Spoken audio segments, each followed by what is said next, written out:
Jinjira union এলাকায় দীর্ঘদিনের যানজট সমস্যা নিরসনে ব্যতিক্রমী সামাজিক উদ্যোগ নিয়েছে সাজ্জাদ সালেহা ট্রাস্ট।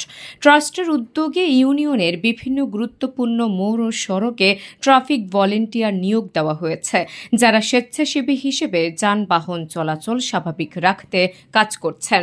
উদ্যোক্তারা জানান, পবিত্র রমজান মাস জুড়ে এই কার্যক্রম অব্যাহত থাকবে। বিশেষ করে ইফতার ও সন্ধ্যার সময় সড়কে বাড়তি চাপ সামাল দিতে ভলেন্টিয়াররা সক্রিয় ভূমিকা রাখবেন। বুড়িগঙ্গা তীরে অথেন্টিক কাচ্চির স্বাদ মানে কাচ্চি মাস্টার। আজই চলে আসুন আমাদের কেরানীগঞ্জের কদমতলী ও জিঞ্জিরা ব্রাঞ্চে। স্থানীয় বাসিন্দাদের দীর্ঘদিনের যানজটজনিত দুর্ভোগ লাঘব করতেই এই উদ্যোগ গ্রহণ করা হয়েছে বলে তারা উল্লেখ করেন।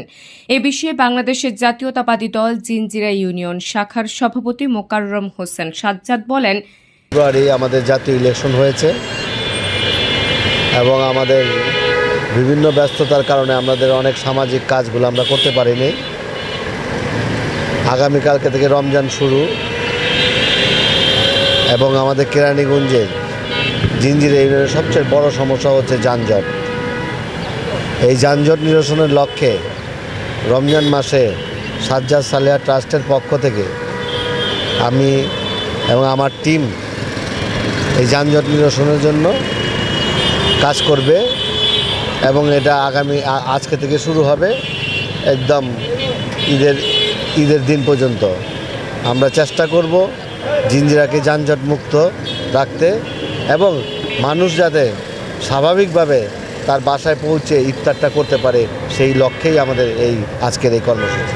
আপনারা আরও সবচেয়ে ভালোভাবে জানতে পারবেন, সেটা হচ্ছে যে জিঞ্জিরাবাসীর সবচেয়ে বড় সমস্যা হচ্ছে যানজট।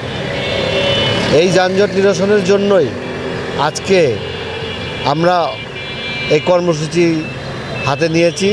এই কর্মসূচি দীর্ঘ 1 মাস চলবে।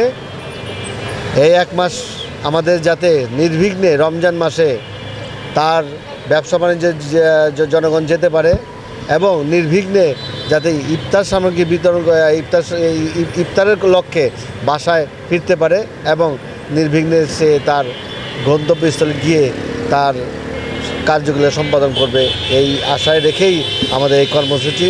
আমাদের এই কর্মসূচিতে যারা অংশগ্রহণ করতেছেন, আমাদের এই টিমের জন্য আপনারা দোয়া করবেন এবং আগামী দিনে আমরা যাতে এইভাবে প্রতিটা মুহূর্তে যাতে সামাজিক বিপ্লবের মাধ্যমে সামাজিক কাজগুলো করতে পারি। আমাদের আরও পদক্ষেপ আছে যে আমরা পয়লা রোজা থেকে আমরা যারা দূর দূরান্ত যাবে তাদের অনেক সময় দেখা যায় যে ইফতারের সময় হয়ে যাচ্ছে কিন্তু তারা রাস্তার মধ্যে পড়ে আছে, সেই জন্য আমরা পানি এবং খেজুরের ব্যবস্থা করতেছি। সেই ব্যবস্থাটাও আমাদের পয়লা রোজা আগামীকালকে থেকে থাকবে। আপনারা দোয়া করবেন আমাদের জন্য, আমরা যাতে প্রতিটা মুহূর্ত প্রতিটা সময় আপনার পাশে থাকতে পারি, পাশে থেকে এই জিঞ্জিরা ইউনিয়নের ভাগ্য উন্নয়নে কাজ করতে পারি। স্থানীয়রা উদ্যোগটিকে ইতিবাচক হিসেবে দেখছেন। তাদের মতে নিয়মিত ট্রাফিক ভলেন্টিয়ার কার্যক্রম চালু থাকলে যানজট অনেকটাই নিয়ন্ত্রণে আসবে এবং সাধারণ মানুষের চলাচল আরও স্বাভাবিক ও স্বস্তিদায়ক হবে।